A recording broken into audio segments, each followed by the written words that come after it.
ते जैन बांधव आक्रमक झाले. मुरलीधर मोहोळ यांच्या समोर जैन समाजानं घोषणाबाजी केली. मुरलीधर मोहोळ हे जैन धर्मगुरू यांना भेटण्यासाठी गेले होते. त्यावेळेस तिथून निघत असताना मुरलीधर मोहोळ यांच्या समोरच जैन समाजानं घोषणाबाजी केली. मुरलीधर मोहोळ यांना घेराव सुद्धा घातला.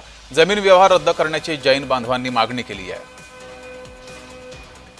ही दृश्य आपण पाहतोय. जमीन व्यवहार रद्द करण्याची जैन बांधवांनी मागणी केली. मुरलीधर मोहोळ यांच्या समोरच ही घोषणाबाजी करण्यात आली आहे. दिवसांपासून मोठ्या प्रमाणामध्ये पुणे शहरामध्ये वाद जो आहे तो जैन बोर्डिंगच्या जागेप्रकरणी सुरू आहे आणि महायुतीचे दोन नेते रवींद्र धंगेकर आणि केंद्रीय राज्यमंत्री मुरलीधर मोहोळ यांच्यामध्ये राजकीय आरोप प्रत्यारोप जे आहेत ते मोठ्या प्रमाणामध्ये पाहायला मिळत आहेत. परंतु आज या सगळ्यावरती वादावरती पडदा नेमका पडलाय का आणि मुरलीधर मोहोळ ज्या पद्धतीने जैन बोर्डिंगमध्ये गेले तिथले जे जैन मुनी होते किंवा जैन बांधव होते त्यांच्याशी बातचीत जी आहे ती मुरलीधर मोहोळ यांनी केलेली पाहायला मिळते. अण्णा, काय नेमकी ही सगळी स्ट्रॅटेजी होती? तुम्ही जाऊन भेटलात मुनींशी, त्यांचा आशीर्वाद घेतला, त्यांनी देखील सांगितलं यामध्ये काही ना काहीतरी तोडगा निघेल.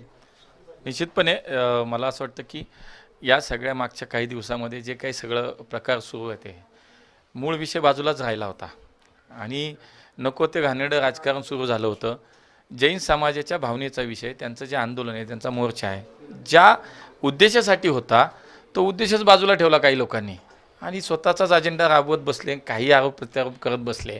तर मला असं वाटतं की हाच विषय घेऊन म्हणजे जे काही या जैन मुनी आहेत, ज्या या विषयाचं जे नेतृत्व आंदोलनाचं करतायत, त्यांनी 2 दिवसापूर्वी एक व्हिडिओ करून किंवा मला निरोप पण दिला आणि एक व्हिडिओसुद्धा केला की आपण पुण्याचे खासदार आहात, आपण या विषयात लक्ष घाला, आपण या आणि या विषयातला तोडगा आम्हाला काढायचा, त्याच्यासाठी तुमची मदत लागेल.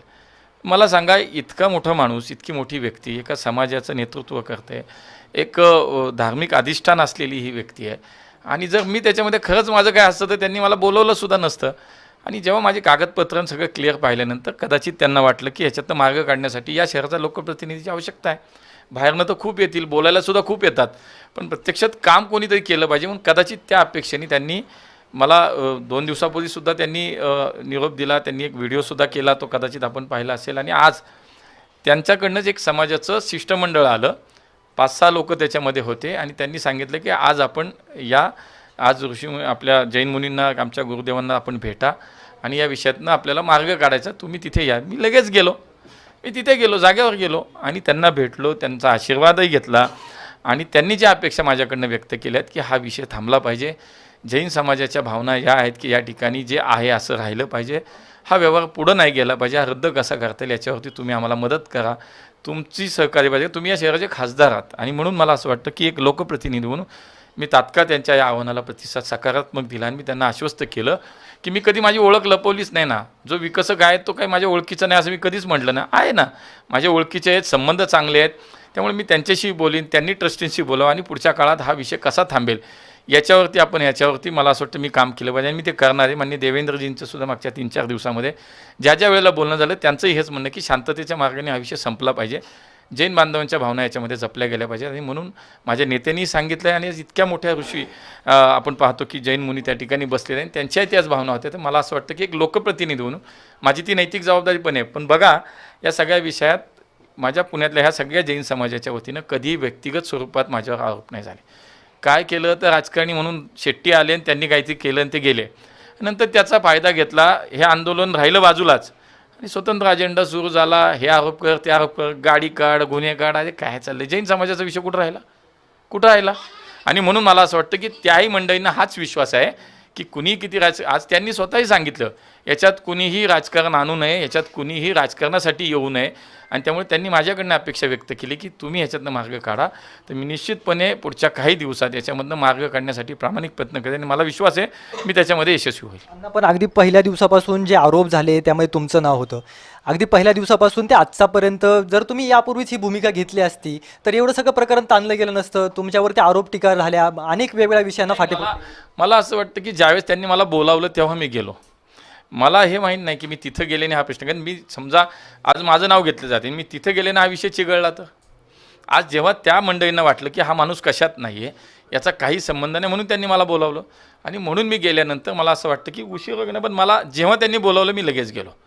तात्काळ गेलो मी आणि हा विषय आज मला वाटतं मार्गी लागेल आणि म्हणून हा सगळा प्रक्रियेचा सुद्धा एक भाग होता. आंदोलनं चालू आहेत, त्या ठिकाणी कोर्टात विषय आहेत, न्यायालयात विषय आहेत, धर्मादाय आयुक्ताकडे त्यांनी आता स्टेटस को आणला आहे, म्हणून हे सगळं चालूच होतं ना. आणि त्याच्यामध्ये मी माझी भूमिका 10 वेळा सांगितली की मी जैन समाजासोबत उभा आहे, हे आधीही सांगितलं आणि आज प्रत्यक्षात मी जाऊन तिथे त्यांना शब्द दिला, आश्वस्त केलं आहे. तिथं तुम्ही आश्वस्त केलं, पण त्यातून हा प्रश्न सुटणार आहे का? तुमचे मित्र जे विशाल गोखले आहेत, त्यांच्यासोबत ह्या सगळ्यांना घेऊन एकत्रित बसून एखादी बैठक करावी, कारण का विशाल गोखलेंकडे गेल्याने हा विषय सुटणार अधिक आहे.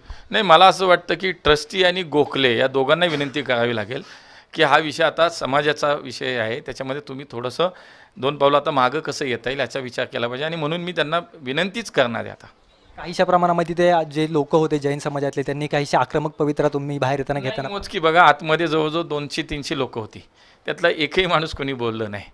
आणि बाहेर गाडीत बसताना निघताना 2 कोणीतरी माणसं तरुण पोरं आली आणि घोषणा द्यायला, आता ते समजून घ्या ना कोणाचे आहेत ते.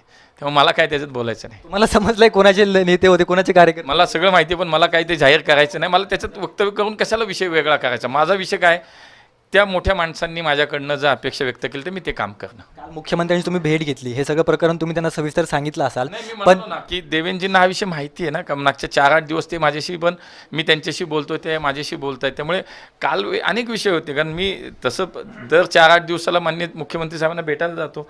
अनेक केंद्राचे विषय आहेत, राज्याचे विषय आहेत, पुण्याचे विषय आहेत, अनेक गोष्टी आहेत ना. त्याच्यामध्ये हा एक विषय नव्हता.